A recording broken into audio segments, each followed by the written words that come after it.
So back at it again with cognitive restructuring, and this time we're going to apply it towards the negative thinking pattern of the fairness fallacy. So in a nutshell, the fairness fallacy is the strongly held belief that the world should be fair and things should happen to me on a certain timeline that only I'm aware of. So here's an example. Let's say your best friend just entered a relationship and you're feeling some type of way about that. So a person, for this example, may be feeling like it's unfair.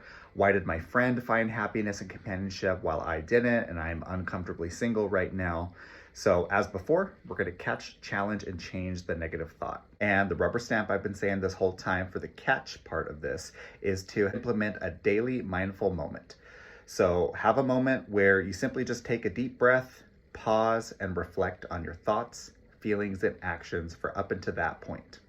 The challenge for this example could be asking yourself, is this unfair or is this just different timing? Is my life on a different timeline than my best friend's? Is this truly a negative reflection on me as a person? Does this mean that for some reason my best friend entering a relationship somehow means I'm deficient somehow? Look again for evidence to prove this strongly held belief. Ask yourself if there's some sort of rule written in stone that good things should happen simultaneously with my loved ones. Or again, are we all on our own paths with our own separate timelines? And just being a psychologist, sometimes my role is the devil's advocate. You can also ask yourself too, did my friend enter a healthy relationship? Did they enter a relationship that I even want to resemble or be in some type of relationship like that? So there's also that perspective.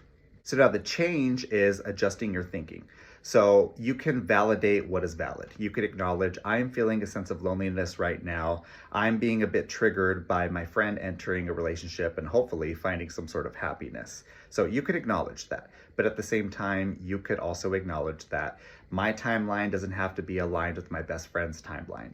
There's no simultaneous rule. My best friend finding happy companionship doesn't necessarily reflect on me unable to find that. So my friend's success is not necessarily my failure.